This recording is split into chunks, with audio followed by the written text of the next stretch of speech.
Hi guys, it's Mr. Tana Ayigbusi here and I am back with another video, quite a dramatic video because I'm going to explain my labour and delivery story. I'm going to try and include as much footage as I can, but we genuinely did not get that much footage, and that's simply because I was in pain. Like we had our camera, I remembered to vlog, but I was like, I'm just in pain. I can't even, I was in way too much pain to tell my husband to bring out the camera and start filming me.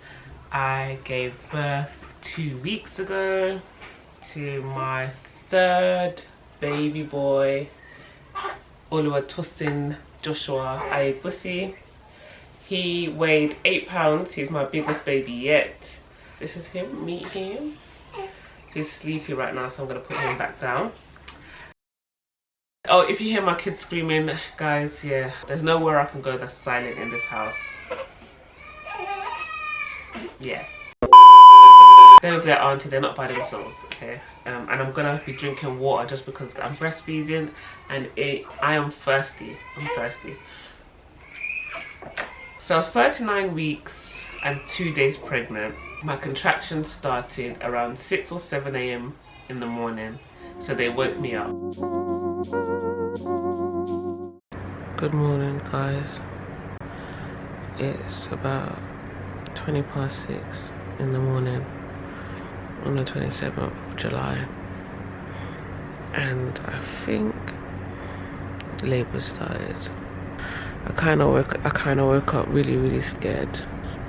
There's the memory of what I'm about to endure, and my husband quickly calmed me down. Yeah, so I'm just lying down. Yeah, I'm gonna have another one. Hold on. And based on my 2 previous pregnancies, like when contractions start, they don't end, they just pick up pace and go very quickly. So that's what I thought was going to happen. So immediately they all started and we could tell they weren't stopping. My husband picked up the boys, drove them to my mother-in-law. He called my mum to come so that she could stay with me. She came as fast as she could. She stayed with me. So I was just labouring because the contractions were coming. I had them on my phone. They were not like, they weren't, I could feel them, they were contractions, but they were not so intense. I even had the camera out, was filming a few things, thinking I was going to vlog this whole journey. Around noon, they stopped, they just slowed down. And I was just like quite disheartened. I was like, okay, what is that? I've never had that happen to me before, where they just stopped. Okay guys, so labour started very slow compared to my other 2. My husband has just taken the boys to their grandma's. That's my mother-in-law, and my mum's here in the living room, which has been great. I have been sitting on the ball, but I feel a bit tired now, so I'm lying down. Not sure if that's a good thing, but contractions seem to have slowed down. My midwife says that's normal for a 3rd child, and I don't have an appetite. She said don't eat heavy, eat light, so eat fruit, banana in particular. So I think I'm gonna ask my husband to get some on his way back home, and yeah, I'm just lying down. The contractions seem to have stopped, to be fair.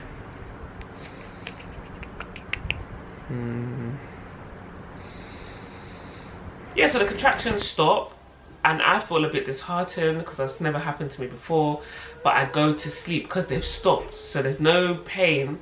I literally sleep. I don't nap. I sleep until like 7 in the evening. So from about 12 to about 7 in the evening I sleep. I wake up and the contractions are starting again, and this time they're a bit more intense.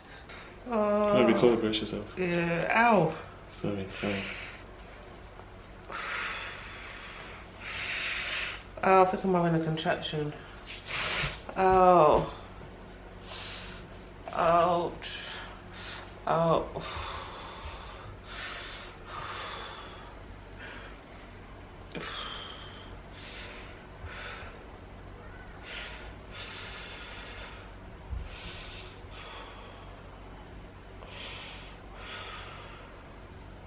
It stopped. Oh gosh. So I go for as long as I can, and then we get to the hospital around 9 o'clock. And then as we're going to the hospital and we're getting to the triage, I can see that there's loads of husbands just standing outside, and obviously the husbands are standing outside because they're not able to go inside because of the COVID restrictions. But when they're outside, I'm like, that means inside is busy, and I'm in like excruciating pain. I feel like I need to be seen to ASAP. Because it's so busy, there's people in front of me that need to be seen. There's other women that are in labour. So I'm sitting there and I'm just firming the pain. Like, my husband's not allowed inside triage, he's outside, so I'm there by myself, firming the pain. And it gets to a point where I say to the man, can I have a bowl please, because I'm going to vomit.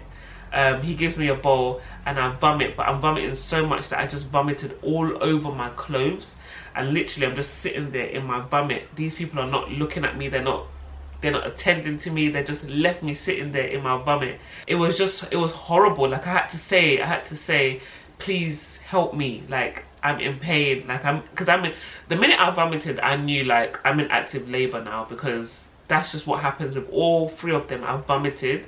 So yes, so I said, can you help me please? And he can see obviously that I'm in vomit, so he goes, okay, let me go and call one of the midwives. He calls one of the midwives, he goes, you can go in. So I went inside to the room for the lady to check me. She examines me, she says, you're 6 centimeters dilated, we have to take you upstairs to the labour ward ASAP.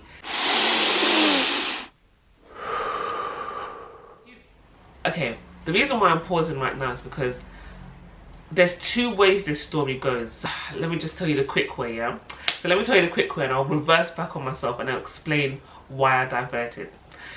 So anyway, she texts me, she says, you're 6 centimeters dilated, we need to get you upstairs quickly. They rush me upstairs and I'm on the bed now. The midwife keeps asking me, are you ready to push? Are you ready to push? I'm like, no, I can't feel that I'm ready to push. But I know that it's coming. And I'm like, can I go on all fours?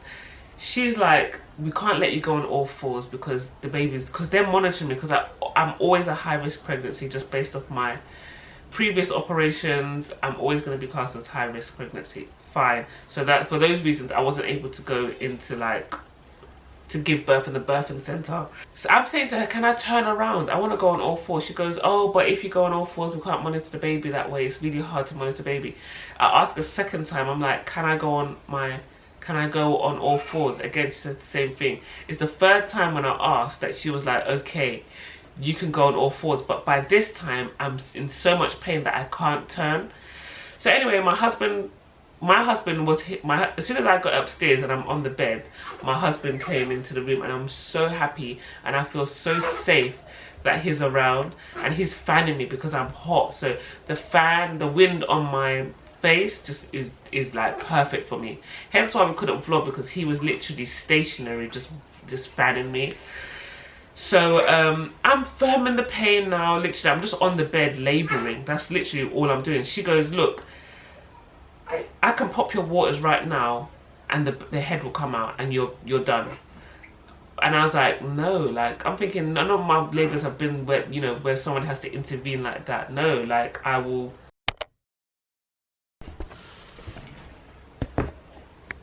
Anyway, so where was I? So she keeps saying, look, I can pop these waters, the head will come out and we've given birth. I'm like, what? Where's the fire right now? Like, no, let me labor. Like, that's just not how my labors have been. So I said, no, don't pop my waters. She goes, okay, well, that means you want to have a long labor then. So she keeps asking, I'm just there, going through the pain, and my husband's fanning me as much as he can. She goes, do you want gas and air? I'm like, no need for gas and air. So I'm just laboring. She keeps asking me, are you ready to push? Are you ready to push? I'm like, where is the fire? Why does this lady keep asking me if I'm ready to push? I would tell you if I'm ready to push. Anyway, I just keep going through it, and then my husband says, is she dilating? So she comes to me and she checks me now and she goes, look, the head is in my hand. It's just the waters. Let me pop these waters and then he's going to be here. And I'm like, is it gonna hurt me? She goes, no, it definitely won't hurt. She gets the stick, pops the water, and lo and behold, I feel the gush of waters. The head just it's like the head is bursting through. Like there's no like the head is wanting to come out. And she goes, you're gonna tear, you're gonna tear, you're gonna tear. That's all she's saying, you're gonna tear, you're gonna tear. And I'm like, I can't even stop this thing coming out of me. I can't stop it. She kept just screaming, you're gonna tear, you're gonna tear, you're gonna tear. And I was like, I mean, I don't know what to do. And then my husband just said, breathe, breathe. So I did, like, because when you're panicking, you're not breathing. So anyway, so he said breathe. So I did breathe and I felt like him slow down a tiny bit. But lo and behold, he just came out. He just burst through. And he was so big, he just burst through. And she said, thankfully, thank goodness I popped the waters because he's done a big poo. Literally, you could see it all, like his poo in there. She checks me for tears. She goes, it's only a first degree tear. So I'm like, okay, cool, don't stitch me up. I'd rather it to heal on its own. Because I just have never had stitches with all 3 of my sons. And I just was not about to get stitches this time around. Especially when I was in that much pain. So he came on the bed and she wiped him up.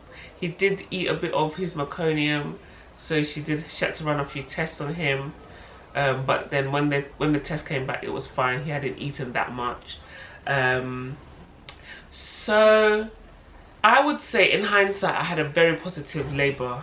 I think where the tricky part comes from me, where I wanted to digress when I started the story, is the hospital care. I didn't know how much the hospital staff and the hospital care overall plays a part in your delivery story, in whether you call it positive or negative. Like, I would say I had a positive one because despite what they were throwing at me, I was able to make my own decisions and rise above what they were doing to me. Like, I'll give you an example. When I said I vomited on myself and I said, please can you help me, I went to the room. When they finally saw me, I went to the room, she examined me and she put the bed down when she wanted to examine me. And then when she finished examining me, I was like, can you put the bed up please, because I'm in pain and lying down flat is not helping me. And she said to me, well, I have a bad back, so you're gonna have to lift yourself up. Just no care. When she was trying to rush me upstairs, she just kept saying, can you get off the bed, like to say that I could just jump off the bed and get into the wheelchair. Like, I was literally walking like a snail. She kept saying, quick, quick, quick, I don't want you to give birth here. Like, I just remember thinking, what is going on? Like, why am I acting, you know, why is it like this? But obviously the staff are overworked because the labour and delivery ward is full and you know, but I just felt like I was not being cared for in that time. When I got upstairs, the midwife that saw me, that laboured with me, I didn't think she was a bad person. I didn't think she was bad energy. I actually felt like she was quite good energy, but she was very, very abrupt. Like, and that's just not what you need when you're in intense pain. Like, she kept saying, are you ready to push? Are you ready to push? That is not nice. Are you ready to push? Are you ready to push? Like, I know when I'm ready to push, you know? She just kept, I felt like I was being rushed. And then when she kept saying, when she said, oh, I can break your waters for you and we can have this baby here. And then I said no. So she goes, okay, you want to have a long labour then? Just not encouraging at all. The whole way through, this lady did not give me a single compliment, like to say, you're doing very well, you're doing good, come on, you can do this. But at the end, when the baby was there on the bed, yeah, she said, I've got a video, I might insert it. She goes, wow, you know, you're so tiny, but you labour very, very, very well. Like, that was the only compliment this lady gave me after. She labours very well. She's so strong. Too strong. She's tiny, but the energy in her, the pain threshold is very good. The reason why I wanted to share the story is because there's a lot of things we cannot control in life, especially when you're going through your labour and your delivery. You can't control how long it's going to be, you can't control how painful it's going to be, you can't control who's going to take care of you. but you can control how you respond. This is just to any other pregnant person going through it. If someone's trying to be horrible to you, just stand your ground in what you know, and stand your ground in what you know and how you feel, and don't let someone, hospital staff or just a grumpy person, ruin your experience. Yeah, I feel like that's just the angle that I want to come from this time around. But guys, yeah, I'm really thankful. I'm thankful to God that my son is here safely, that I'm safe. And we give glory to God, and I just encourage any other pregnant mama out there to be mentally strong. I would recommend, sorry, the birthing experience. I forgot to mention that me and my husband were watching it the night before I went into labour. Up breathing, that's the breathing technique that you're going to use through the surges in the up stage of labour. It really, really helped us. It was why my husband was able to tell me to breathe that moment when my son was bursting out of my vagina. Because we were learning about breathing techniques, and those breathing techniques do work, guys. I must say it works. I just hope that's been helpful, and yeah.